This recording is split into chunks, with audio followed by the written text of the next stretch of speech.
Buenas tardes, querido embajador, señoras y señores, bienvenidos a la Casa de América. En este acto, que va a tener un carácter doble, va a servir para presentar el nuevo número de la revista Tribuna Norteamericana, el número 19, si estoy bien informado, que luego nos introducirá el editor de la Tribuna, José Antonio Gurpegui, que hará doblete y luego participará también en la mesa. Hoy va a tener trabajo extra el señor Gurpegui.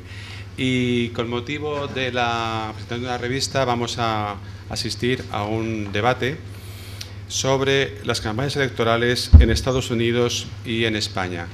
En el debate tenemos la presencia de Javier Rú Pérez, que fue embajador de España, como saben ustedes, en Estados Unidos y es presidente hoy de Rú Pérez Internacional, de Daniel Ureña, socio y director general de MAS Consulting, Cristina Crespo, directora de proyectos del Instituto Franklin de la Universidad de Alcalá, José Antonio Gurpegui, como he dicho antes, y va a moderar la mesa y presentarla la periodista de La Sexta, Diana Mata. Yo querría resaltar la estrecha colaboración que mantiene esta casa, la Casa de América, con el Instituto Franklin de Alcalá de Henares, que es no solamente el veterano, sino el referente y el único instituto dedicado a los estudios norteamericanos de toda España, y gracias al cual en esta casa mantenemos un programa de alto voltaje, de gran interés sobre lo que sucede en Estados Unidos y las relaciones que mantiene España con ese gran país. Espero que sigamos haciendo actividades, estoy seguro de que sí, aquí en esta casa, que como saben su vocación no es solamente Iberoamérica, es toda América y por supuesto también Estados Unidos. Sin más, les voy a ceder la palabra al señor Gurpegui y les deseo una velada interesante y sobre todo provechosa para entender cómo funciona la democracia estadounidense y cómo funcionamos en España comparativamente. Gracias. Muchas gracias. Muchas gracias, director, por permitirme y permitirnos de nuevo al Instituto Franklin presentar en esta tribuna, y va la redundancia, la tribuna norteamericana, el número 19, correspondiente a tribuna norteamericana. No me voy a extender mucho porque el segundo plato de esta velada pues creo que es bastante más interesante que el primero, que es el tema de las relaciones norteamericanas. Como viene siendo habitual, en el Instituto hemos publicado un nuevo número de Tribuna Norteamericana, este es el número 19, estamos publicando una media de 3 o 4 números anuales, y es una de las publicaciones que mayor repercusión está teniendo de las que hacemos en el Instituto, de las distintas publicaciones que tenemos en el Instituto, además de Camino Real o Diálogo Atlántico, la Biblioteca Benjamin Franklin. Desde hace 3 números comenzamos a incluir en cada nuevo número de Tribuna la historia de puntos suspensivos, y ese de continúa con una empresa española asentada en Estados Unidos. La primera fue Ferrovial, la historia de Ferrovial en Estados Unidos. La segunda fue Grifols, la historia del laboratorio farmacéutico Grifols en Estados Unidos. Y en este tercer número es la historia del BBVA, el banco de BBVA en Estados Unidos. Quien lo ha escrito ha sido Juan Urquiola, uno de los directivos del BBVA, pero fundamentalmente, o por lo que nos interesó, fue porque tuve un puesto de responsabilidad, o ocupó puesto de responsabilidad del BBV en Estados Unidos. Y después, como viene siendo también común, hemos intentado tener una homogeneidad en todos los números. Se ha dedicado en este caso a las elecciones norteamericanas, ¿no? Creo que las 3 personas que escriben en este número, y después cuando salgan tendrán oportunidad de cogerlo. Creo que las 3 personas que escriben pues están más que facultadas y capacitadas para ello, ¿no? Las dos primeras pues son muy conocidas por todos nosotros. Dori Toribio, que fue corresponsal de Radio Nacional de España en Estados Unidos y ahora es corresponsal de una cadena de televisión.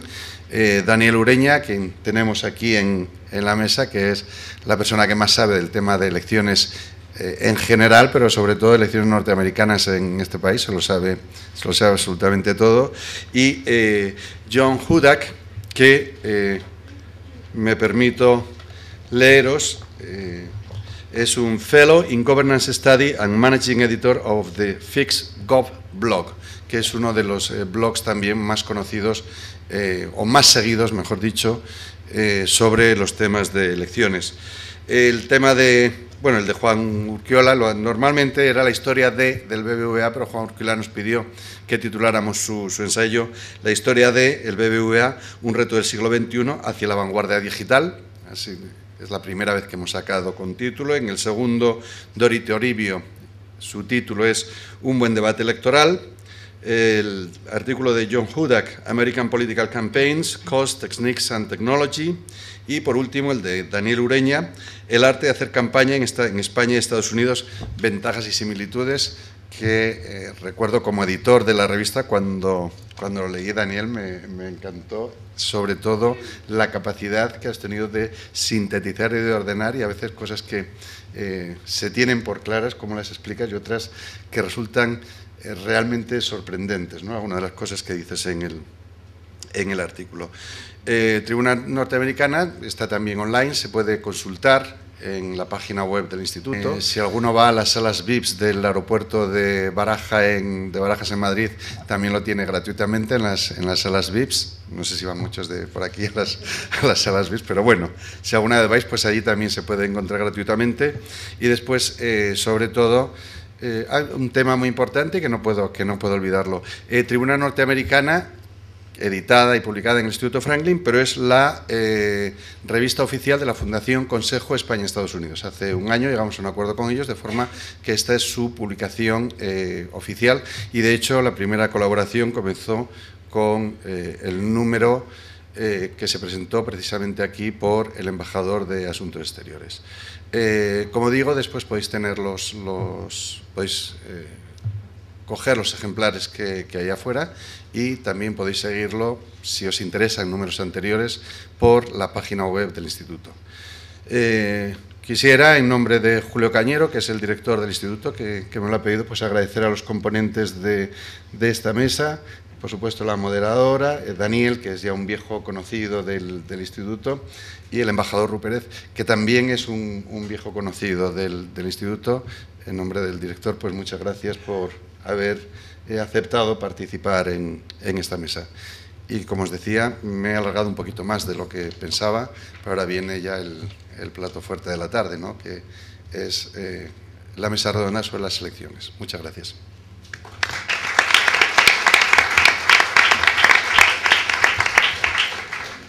Bueno, muy buenas tardes a todos. Vamos a comenzar ya con esta mesa redonda sobre la campaña electoral en Estados Unidos. Para ello tenemos a 4 expertos con nosotros que les voy a proceder a presentar. Ella es la investigadora Cristina Crespo. Ella nos va a hablar de candidatos demócratas y especialmente de Hillary Clinton, de la favorita. Ella es directora de proyectos del Instituto Franklin de la Universidad de Alcalá, doctora en estudios norteamericanos, y el año pasado formó parte de un programa del Departamento de Estado de Estados Unidos para analizar los partidos y las campañas de las elecciones midterm, de las de mitad de mandato. Tenemos también con nosotros al señor Rupérez, don Javier Rupérez. Él nos va a hablar sobre los candidatos republicanos. Él es diplomático de carrera, ha sido embajador de España en Washington, ante la OTAN, subsecretario general de la OTAN, protagonista destacado también de la entrada de nuestro país en la OTAN. Tiene un amplio currículum, como podemos observar, e incluso también ha sido dirigente de varios partidos políticos aquí en España. El señor Daniel Ureña, él va a ser el encargado de hablarnos sobre las campañas electorales en Estados Unidos y sus diferencias con las campañas aquí en España. Él es socio y director general de Mass Consulting, vicepresidente de la Asociación Europea de Consultores Políticos y director del think tank The Hispanic Council, y además es secretario del Consejo Directivo de la Asociación de Comunicación Política. Y por último tenemos con nosotros a don José Antonio Gurpegui. Con él vamos a hablar sobre el voto hispano y los candidatos hispanos. Él es, como ya saben, editor de Tribuna Norteamericana, investigador del Instituto Franklin y catedrático de Estudios Norteamericanos de la Universidad de Alcalá. Bueno, vamos a comenzar ya esta mesa redonda con el señor Ru Pérez. Entre los candidatos a las próximas elecciones de Estados Unidos, la emoción está sobre todo en el bando republicano, en la carrera republicana. Y allí se ha colocado como favorito ahora mismo un hombre, el más polémico de todos, Donald Trump. Han dado la vuelta al mundo sus declaraciones de tintes racistas, incluso contra los mexicanos. Señor Ru Pérez, aún así él es favorito. ¿Cómo lo ha conseguido? ¿Es a pesar de esto? ¿Es en parte también porque esta es su manera de hacer campaña, tal vez? Bueno, yo creo que lo primero que tenemos que recordar es que las elecciones americanas tendrán lugar en el primer martes después del primer lunes de noviembre del año 2016. Estamos a 29 de septiembre del año 2015, de manera que falta mucho tiempo por delante, ¿no?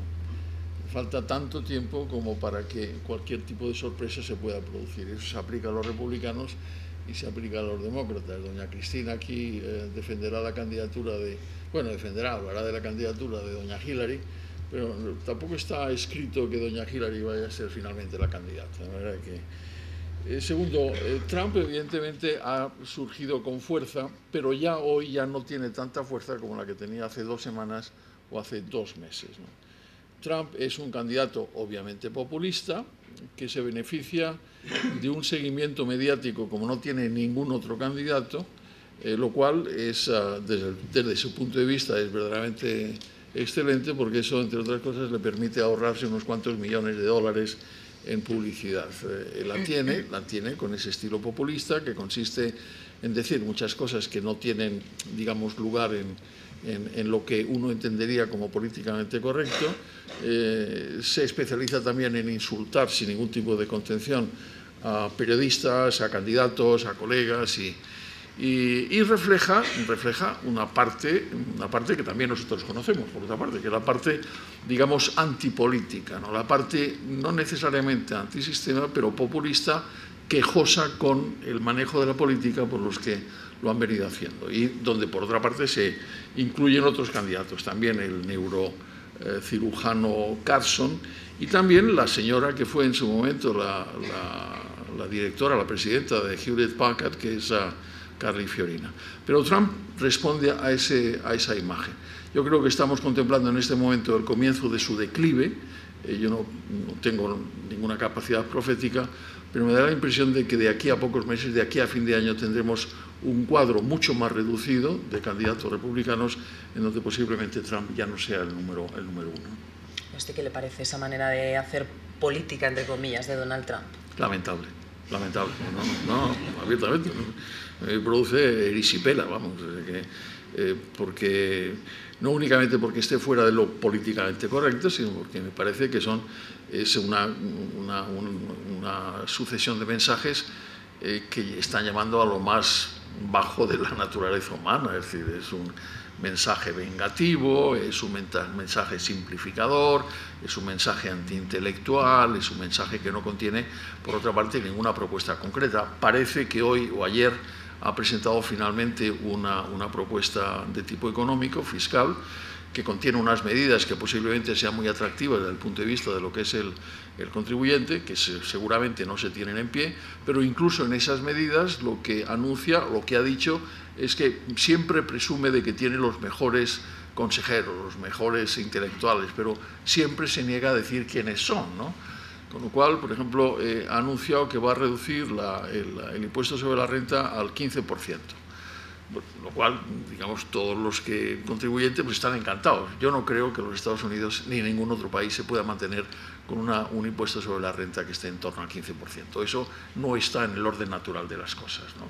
Y por otra parte están los insultos y por otra parte está naturalmente la atención mediática, ¿no? En un mundo que está tan absolutamente sometido a la atención mediática y a la presencia de los medios, encontrarse con un señor que está insultando continuamente a unos y a otros y que por otra parte está permanentemente dispuesto a aparecer en cualquier televisión, pues es un regalo del cielo para los medios. Yo creo que es un regalo del diablo para lo que es la inteligencia media del americano. Pero como no es tonto el americano medio, Yo creo que al final eso se irá rebajando, entre otras razones, porque hay otros datos que seguramente nos contará Daniel sobre lo que cuestan las campañas americanas. Está muy bien descrito en el número de la tribuna norteamericana que tenemos delante, y Trump, por mucho que presuma de rico que lo es, yo no creo que esté dispuesto a gastarse 1 billón, 1.000 millones de dólares en la aventura. Pero en fin, esa es otra historia. Yo creo que en este momento tenemos en cabeza a los tres antipolítica, ¿no? Tenemos en cabeza a Trump, tenemos en cabeza a Carson y tenemos en cabeza a Fiorina. De los tres, claramente la más atractiva es Fiorina, no porque sea mujer, sino porque tiene un discurso realmente bien elaborado y, por otra parte, lo ha ido demostrando en los debates. Carson es un candidato muy consistentemente conservador, con unas formas mucho más, digamos, educadas que Trump. Y luego quedan dos candidatos que están en una relativa oscuridad, pero yo creo que están llamados a jugar algún papel. Uno claramente es Marco Rubio. Marco Rubio está subiendo en las encuestas, es un candidato atractivo, joven, articulado. Por otra parte, también hablarán de mis compañeros y colegas aquí sobre el voto hispano, pero está llamado también a concitar ese voto hispano. Y Jeb Bush, que es un tipo sólido, preparado, con experiencia, sin embargo, está teniendo una performance, un comportamiento bastante pobre desde el punto de vista de los debates, ¿no? Pero es el que más dinero tiene, que es uno de los datos. Yo creo que entre esos, fundamentalmente, entre Marco Rubio, Carly Fiorina y Jeb Bush, se jugará la historia al final. Vamos a centrarnos ahora en las campañas electorales con Daniel Ureña. También aquí en España tenemos un año movido en lo que a lo electoral se refiere, pero las campañas aquí en España y en Estados Unidos son muy diferentes. Daniel, ¿en qué se diferencian principalmente? ¿Deberíamos copiar algo de ellos y viceversa? Bueno, muchas gracias por la oportunidad de estar aquí delante de todos ustedes, a los organizadores y bueno, efectivamente, bueno, si tienen la oportunidad de echarle un vistazo a la revista, yo hago un repaso trato de explicar en 10 puntos cuáles son las diferencias entre la manera de hacer campaña en Estados Unidos y la manera de hacer campaña en España. Lo voy a resumir en 5 y luego respondo a la pregunta. Uno, la diatriba entre candidatos frente a partidos, aunque hay que tener en cuenta que yo considero que en España sí está habiendo una americanización de las campañas y es uno de los temas que seguramente saldrán encima de la mesa y cada vez estamos exportando más aspectos, ¿no? Pero está claro que en Estados Unidos el peso de los candidatos es mucho mayor que el de los partidos y en España hasta hace bien poco teníamos unos partidos muy fuertes, ahora parece que algunas cosas se están poniendo en tela de juicio. En segundo lugar, tenemos campañas de 15 meses frente a campañas de 15 días, eso es algo también a tener en cuenta. Las campañas electorales en Estados Unidos falta mucho, como decía el embajador, para el 8 de noviembre de 2016 falta mucho y las elecciones son una carrera de caballos donde muchos se pueden caer, donde uno puede tener un acelerón y luego reducir. En tercer lugar, financiación privada frente a financiación pública. En nuestro país el sistema de financiación de las campañas es público y en Estados Unidos pues al final ya en las últimas elecciones los candidatos han optado por renunciar a los fondos públicos y a apostar únicamente por los fondos privados y por tanto gran parte del tiempo de un candidato en Estados Unidos lo dedica a recaudar dinero, a estar en eventos de fundraising, estar en eventos de captación de fondos, algo que aquí en España pues, no se entendería muy bien. En cuarto lugar, hay que tener en cuenta la total libertad para anunciar en televisión en las campañas de Estados Unidos frente a las prohibiciones y limitaciones. Yo creo que tenemos un sistema, un sistema jurídico desde el punto de vista de las elecciones que se hizo hace muchos años, que yo creo que hay algunas cosas que ya se han quedado muy viejas. Yo creo que no tiene sentido la prohibición de no poder publicar sondeos durante la última semana de campaña. Yo creo que la ley debería adaptarse a los nuevos tiempos y hemos visto algunas cuestiones curiosas como por ejemplo que en la última semana de elecciones en España no se puedan publicar elecciones, pero en Andorra se publica una elección y los medios informan sobre sondeos. O sea, se publica un sondeo y los medios informan sobre ese sondeo que se ha hecho en Andorra, lo cual no deja de ser un poco absurdo, ¿no? Pero bueno. Y en quinto lugar yo hablaría de, pues, quizá un poco crudo así decirlo, pero en Estados Unidos se elige prácticamente una familia para estar en la Casa Blanca, se elige un presidente, pero la familia va a tener un peso muy importante, la primera dama tiene un papel muy importante, y en España elegimos un presidente del gobierno y el papel de la familia pues suele estar suele ser más discreto, por decirlo así, aunque ahora estamos viendo algunos ejemplos de cómo algunos candidatos están utilizando, bueno, pues su mujer, etcétera, etcétera.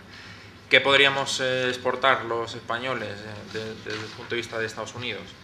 Bueno, yo creo que algunas cosas que ya afortunadamente se están utilizando aquí. Yo creo que es muy bueno el sistema de primarias, creo que es muy sano y creo que sería muy sano que se generalizara pues en España. Ya muchos partidos o gran parte de los partidos en nuestro país ya han apostado en los últimos años por ese tema. La cultura de debates que hay, yo creo que también es fundamental. Aquí hay un debate sobre si va a haber debates. Ya parece que hemos avanzado algo en las últimas elecciones, pero ya, por ejemplo, sabemos que en Estados Unidos va a haber 4 debates, va a haber 3 presidenciales, 1 de vicepresidentes, ya se ha anunciado el día, entre septiembre y octubre del año que viene, el sitio donde va a ser, y yo creo que eso es muy sano. Y de hecho, los candidatos republicanos ya han debatido en 2 ocasiones, si no me equivoco, y en las últimas elecciones del 2012 los republicanos tuvieron cerca de 20 debates durante toda esa larga carrera. Yo creo que eso es bueno, ¿no? ¿Qué más? La transparencia que hay a la hora de la financiación de las campañas en Estados Unidos. Hay algunas herramientas como Open Secrets, por ejemplo, que te ayuda a saber, tu vecino del quinto al que le tienes una tirria enorme, puede saber a qué candidato ha donado y ha apoyado, ¿no? Entonces yo creo que eso es sano, que se sepa quién apoya a cada candidato, ¿no? Y en general yo he hecho en falta, ya no solo de las elecciones, algo de la política, la implicación de la sociedad civil en la política y en las elecciones, que yo creo que en Estados Unidos tienen una sociedad civil muy fuerte, muy activa, muy dinámica, y yo creo que en España todavía tenemos que recorrer muchos caminos en ese sentido. Por el lado inverso, ¿qué podrían importar los americanos de nuestras elecciones? No sé, quizá el tiempo. Yo creo que nuestras elecciones son excesivamente cortas, las suyas son excesivamente largas, y busquemos algo intermedio, quizá, para no aburrir tanto a la gente. Gracias. Bueno, vamos a hablar ahora de un colectivo que hay que tener muy en cuenta, y son los hispanos. Tanto si hablamos de electorado como si hablamos de candidatos. Nombraba el embajador antes a Marco Rubio, también está ahí Ted Cruz, hay candidatos hispanos que pisan fuerte. José Antonio Gurpegui, hace 2 legislaturas nos preguntábamos cuando Obama se presentó si estaba Estados Unidos preparado para tener a un hombre negro en la Casa Blanca. ¿Están ahora preparados para un hispano? ¿Podría ser ese el caso? Podría darse el caso, todo depende de qué campaña hagan otros candidatos. Desde luego que Jeb Bush puede ser uno de los más importantes, ¿no? Y tomando o para entrar un poco en lo que es la importancia del voto hispano, de las palabras que decía el embajador Javier Rupérez sobre Donald Trump, yo pienso que él, y no pretendo ser irónico, sino que entienda mis palabras desde el punto de vista literal. Yo creo que simplemente pues tiene mucho dinero y quiere gastarse el dinero en decir que ha optado a la nominación republicana para la presidencia de los Estados Unidos, pero yo creo que él sabe perfectamente que no va a ser elegido y no le importa además. O sea, quiero decir que no creo que le importe, porque tiene que tener asesores y sus asesores tienen que haberle dicho de sobra y de forma directa e indirecta que, haciendo las declaraciones que hace de voto hispano cada vez mucho más ofensivas para ellos y más stentorias, sabe que no tiene nada que hacer. Entonces alguien que actúa así es porque no le importa en absoluto alcanzar la presidencia, porque va a resultar imposible. Después de la segunda elección de Obama, parecía estar ya claro que quien no obtuviera el 40% del voto de población hispana no podría alcanzar ya no iba a poder alcanzar la presidencia de los Estados Unidos. En las últimas estadísticas que he leído, de ese 40% ya nadie habla, hablan ya entre el 45 y el 50, e incluso hay quien aventura que se deberá conseguir el 52% del voto hispano para poder optar realmente a la candidatura, perdón, para ser elegido, no optar, para ser elegido presidente de los Estados Unidos. Es decir, alguien que no, y es por todos aceptados, alguien que no obtenga el mínimo del 40% de voto hispano, es imposible que sea elegido presidente de los Estados Unidos. Esas cifras incluso se van aumentando ahora y se habla ya del 45%, y como os digo, en algunas cifras incluso los guarismos que ofrecen son del 52%, ¿no? De manera que yo sinceramente creo que Trump no tiene... se presenta, tiene mucho dinero, puede permitirse pues gastarse unos cuantos miles de millones o cientos de millones, no sé, pero probablemente sean miles de millones en esta campaña, y bueno, y se presenta. Pero efectivamente se desinflará más pronto que tarde, ¿no? Además, pienso yo que las elecciones siempre las gana, tanto aquí como en Estados Unidos, y Daniel, obviamente que sabe más que yo de esto, pues puede darme un pequeño tirón de orejas y decirme que no, pero particularmente yo pienso que las elecciones, tanto en España como en Estados Unidos, es quien consigue los votos del centro, ¿no? Desde el centro izquierda o derecha, pero quien se sitúa en el centro. Quien se sitúa en los extremos nunca consigue, o es muy difícil que alcance la presidencia en cualquier país, ¿no? Y yendo, querida Diana, a tu pregunta o centrándome ya en tu pregunta sobre si están preparados para tener un presidente hispano, ¿no? Pues yo creo que Marco Rubio puede ser un buen candidato republicano, ¿no? Lo va a tener difícil, pero bueno, cuando Barack Obama ganó aquellas primarias de Iowa en su primera candidatura, también pensábamos todos, yo por lo menos, ¿no? O mucha gente pensaba de, bueno, esto es flor de un día, después llegará Hillary y se lo comerá con patatas, ¿no? Y no fue así. Yo creo que después de aquella experiencia, el decir no a algo en unas elecciones presidenciales en Estados Unidos es muy arriesgado, porque más que decir no a aquello, va a resultar difícil, ¿no? Creo que Marco Rubio tiene mucha pujanza y puede contar con apoyos dentro del propio Partido Republicano, sobre todo si Jeb Bush comienza, que para mí es, desde mi punto de vista en estos momentos, bien pudiera ser el candidato más fuerte, aunque ahora tiene un perfil bajo, y hay, como decía el embajador Rupérez, pues otros candidatos mejor colocados en las encuestas, pero que no voy a decirlo, estoy en 99,9% convencido que se desinflará como un soufflé llegado su momento. Como decía, es difícil decir que no a algo ya en las elecciones norteamericanas. Perfectamente pudiera ser Marco Rubio.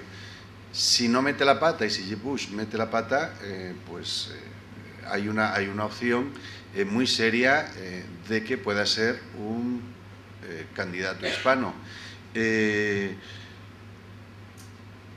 Actualmente, para el 2016, se calcula que el número de hispanos que van a estar en condiciones de votar va a estar en torno a los 16 millones. Es decir, en el 2016 se calcula que habrá unos 58 millones de hispanos, y que vayan a acudir. Se calcula ya que el número de votantes, que si pensamos, por ejemplo, para que os hagáis una idea, ¿no? En el 2012 el número de hispanos que se registraron para votar, fue de 13.700.000, y el número de hispanos que votó, obviamente todos aquí conocéis el sistema norteamericano, ¿no? El número de hispanos que votó fue de 11.200.000, ¿no? Se calcula que en el 2016 esa cifra puede subir hasta los 16 millones. Varían también ahí, que se pueden ser 16 millones de votantes, 16 millones de registrados, etcétera, ¿no? Y después, por el propio sistema, por ejemplo, hay estados que pueden cambiar por el número de votantes hispanos. Carolina del Norte es uno de los estados que pudiera cambiar de bando, y por el propio sistema norteamericano, los hispanos se concentran, aunque ya están en todos los estados, pero se concentran mayoritariamente en los estados que tienen en los estados que tienen mayor número de población, perdón, mayor número de votos electorales presidenciales, ¿no? Como son California, Florida, Texas y Nueva York, ¿no? De manera que pueden hacer que la balanza vaya de un sitio a otro. Voy a dejar que otros sigan hablando, pero quiero dar también un dato. Normalmente se ha entendido, o siempre se entiende, que el voto hispano es demócrata. Que el voto hispano es demócrata. Y no es del todo cierto. Es decir, hay una certedad, hay una veracidad en esa idea, que efectivamente es demócrata. Por supuesto, con Obama lo ha sido. Por supuesto, con Obama lo ha sido. Pero no siempre ha sido así. En las primeras elecciones de Bush, quien le da la presidencia a Bush son los hispanos. No sé si recordáis las famosas papeletas mariposa de Florida, que fue donde se estaba realmente debatiendo qué es lo que ocurría. Bien, en Florida, en las primeras elecciones, a Bush le votaron el 57% de los hispanos de Florida. El 57%. De manera que, en cierta forma, si Bush Jr. fue presidente de los Estados Unidos, fue gracias a los hispanos de Florida. Claro, por supuesto, que también hay que decir, Bush en esas primeras elecciones ganó con el 43% del voto hispano. Romney en las últimas se quedó con el 23% del voto hispano. Pero las primeras, después en las segundas pasó del 43 al 36 o 37% del voto hispano, ¿no? Entonces habrá que ver qué es lo que ocurre, o ese voto que actualmente, y es cierto, es un voto demócrata, el voto hispano es mayoritariamente demócrata, y sobre todo si se siguen haciendo manifestaciones como las de Donald Trump, ¿qué ocurre? Pero llegado el caso, y ya finalizo, moderadora, retomando de nuevo el punto que decías, si llega el caso que hay un candidato como Marco Rubio, para mí un candidato con más peso que Ted Cruz. Veremos, yo a Ted Cruz lo veo excesivamente radical, y como digo, creo que los radicalismos después acaban cayendo por su propio peso. No sería, de todas formas, Ted Cruz tiene también mucho dinero, Tejano, también ahí hay alguna posibilidad. Pero vaya, a mí en estos momentos me parece más sólido un candidato como Marco Rubio. Sí que pudiera ser un candidato republicano lo primero, y después veríamos lo que ocurría con la población hispana puesto ante la disyuntiva de votar a alguien como Hillary Clinton, que ahí yo es tal vez lo único que, hombre, no voy a decir que discrepo, pero sí que me quedo pensando un poco más que el embajador Rupert. Yo creo que Hillary Clinton sigue siendo una candidata muy, muy poderosa del Partido Demócrata, y que esta segunda vez sí que tiene muchas chances de conseguirlo, ¿no? Veríamos qué es lo que ocurre, ¿no? Con esa población. Me ha dejado la alfombra perfecta para hablar de Hillary Clinton. Cristina Crespo va a hablarnos de la candidata demócrata, y precisamente por ahí va la pregunta. La anterior vez que intentó ser candidata partía como favorita, llegó Barack Obama y se llevó el gato al agua. Esta vez también parte como favorita. ¿Tiene el camino ya hecho? Bueno, efectivamente parte otra vez como favorita, pero las sorpresas en las elecciones y en las carreras, ya las primarias y a las presidenciales, siempre hay sorpresas. Están a la orden del día. La última la tuvimos en el sondeo que publicó la CNN el pasado viernes, en el que decía que Bernie Sanders, que va el segundo, de acuerdo con los sondeos electorales, lo ponía en cabeza en el estado de New Hampshire. Como sabemos, New Hampshire, junto con Iowa, son uno de los estados que primero votan y que deciden, pues sitúan un poco por dónde va a ir la intención de voto. ¿Qué pasa con Bernie Sanders? Bueno, pues Bernie Sanders es un candidato que no tiene nada que ver con Hillary Clinton. Él mismo se ha autodenominado como socialista. Está llevando una campaña electoral muy parecida a la que llevó Obama en el año 2008, porque va con pequeñas donaciones por las redes sociales, y además es un candidato que está haciendo un discurso que está llegando muchísimo a los estudiantes y a las clases sociales más trabajadoras. En ese sentido, en ese candidato que están diciendo que ilusiona, que se acerca, que tiene empatía, por ahí es donde parece que tiene un rival Hillary. Pues como decía, en New Hampshire pues Sanders va por un 46%, mientras Hillary va por detrás con un 30% en intención de voto. Lo que pasa que bueno, sabemos que, o la experiencia nos ha dado, que nunca los candidatos que se alejan tanto del centro suelen llegar a la carrera presidencial. Sí que es cierto que Sanders está prometiendo una serie de cosas que parecen imposibles. Está prometiendo temas como sanidad gratuita universal, el tema de universidad también gratuita, pues una serie de medidas que son pues muy aceptadas por todos, pero que parece que no son posibles. Además de eso, pues puede haber otras sorpresas. El vicepresidente Biden, por ejemplo, que es una persona muy querida por los estadounidenses, muy querida por un lado, porque también tiene un gran carisma, como el caso de Sanders, pero es que además pues todo el tema de su tragedia familiar, que como sabemos hace unos meses se murió su hijo, también político, y que el funeral también lo televisó, se televisó, y todo este tema, todo su duelo y su tragedia familiar, también que se le murió su mujer con una hija suya, etcétera, pues está siendo muy mediático y los estadounidenses le tienen muchísimo cariño. Ese cariño que le tienen, con su empatía y unido a que es uno de los pesos fuertes de Obama en el Congreso, porque es el que es dentro de su ejecutivo el que, digamos, que pelea en el Congreso por todos los temas que Obama defiende. Yo creo que aunque llegara tarde en temas de recaudación, porque sabemos que las campañas en gran parte ayudan a empezarlas pronto para que la recaudación sea mayor, aunque todavía no ha anunciado, y puede que no la anuncie, sí que sería una sorpresa un poco esperada, pero que sería un candidato que de cara a Hillary le podría hacer muchísimo daño. También Sanders le puede hacer daño, pero no tanto como le podría hacer Joe Biden. Y otra candidata que sí que podría ser una sorpresa podría ser la senadora Elizabeth Warren.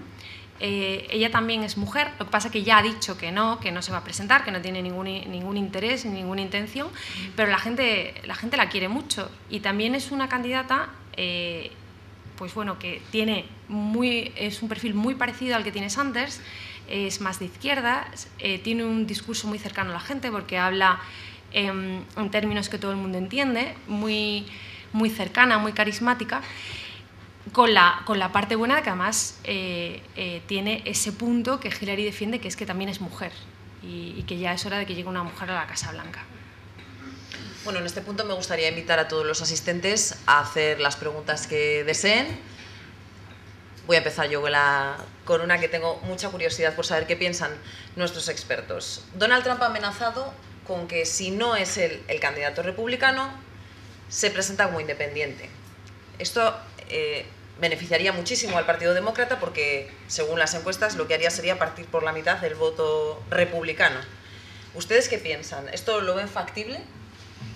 Bueno, eso sería la repetición de la faena Ross Perot, ¿no? Hace unos cuantos años, ¿no? Que efectivamente privó a Bush padre de la reelección.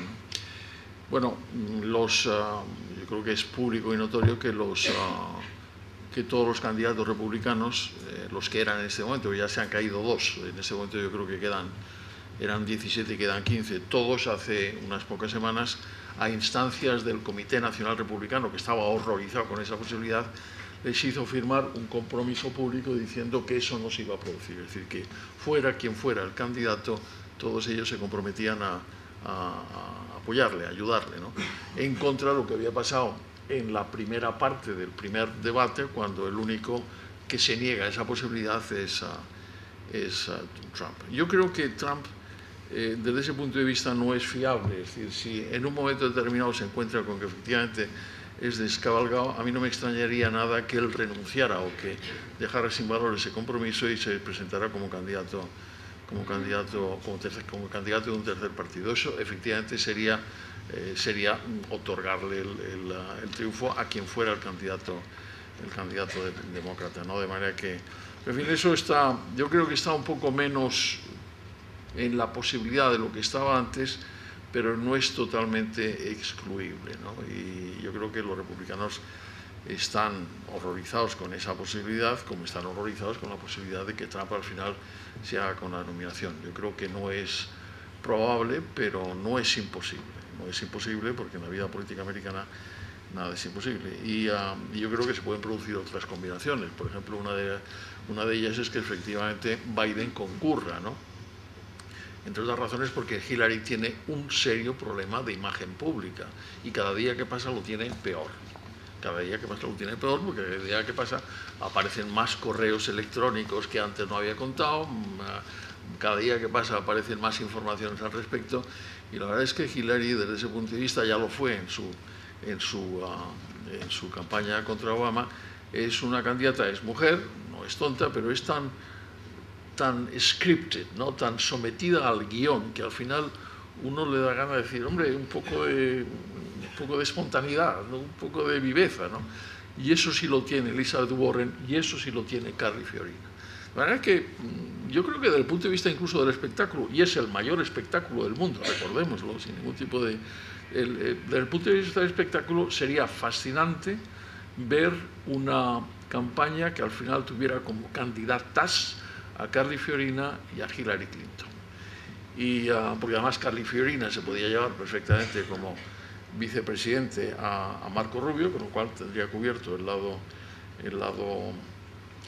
lado hispano, y sin embargo Hillary Clinton tendría que buscar con lupa cuál sería el hispano demócrata porque no los tiene tan fácil. Pero en fin, yo creo que Trump en este momento está bastante atado para no hacer esa faena. Si la hace, se acabó cualquier tipo de posibilidad de que un republicano llegue a la Casa Blanca en 2016. Hablaba usted precisamente de la imagen de Hillary Clinton. Da la impresión de que en su campaña han querido un poco cambiar el foco a cómo la afrontaron la vez anterior, que se presentaba más a Hillary Clinton como una mujer profesional, y esta vez, incluso en su vídeo de presentación, parece que intentan presentarla más como una mujer más humana. Cristina, tú que también has estudiado a fondo a Hillary Clinton, ¿qué te parece esa estrategia? Bueno, yo creo que lo que han intentado hacer es pues un poco tapar todos los errores que tuvieron en la campaña de 2008. Han intentado pues que no pase lo mismo en la campaña de 2016. De hecho, los jefes de campaña de Hillary son los mismos que fueron los jefes de campaña de la campaña de Obama en 2008. Están trabajando mucho en su imagen. Como bien ha dicho Javier, hay un serio problema de honestidad. La tildan de deshonesta, de poco fiable. Ahora vuelven a hablar de los Clinton, no confiamos en los Clinton, y vuelven a rememorar temas que son del pasado, un poco asociándola a esa imagen de mentir que acabó teniendo su marido. Intentan, sobre todo por parte del Partido Republicano, están intentando hacer esa campaña en contra de Hillary y su imagen.